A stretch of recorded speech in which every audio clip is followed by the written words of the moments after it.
मी असाच आहे आणि असाच राहणार कडेपर्यंत. जोपर्यंत माझा ध्येय आहे, ही सिरियल आहे,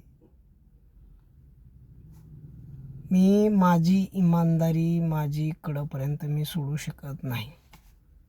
भले तिथं काही होऊ द्या, माझी इमानदारी माझ्यासोबत असेल ना, कुणाचीही जगामध्ये मला भीती नाही आहे. आणि माझा परमेश्वर माझ्यासोबत असला ना, तो फक्त बाळूमामा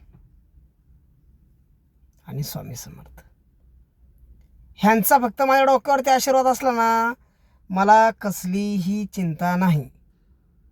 आणि मी उड्या मारतो फक्त माझ्या भगवंताच्या जीवावरती. माझी इमानदारी, कितीही खरसूड माणसं असू द्या, भले तिथं काही संकट येऊ द्या, फक्त माझा परमेश्वर माझ्यासोबत असला ना, काही चिंता करायची गरज नाही आहे.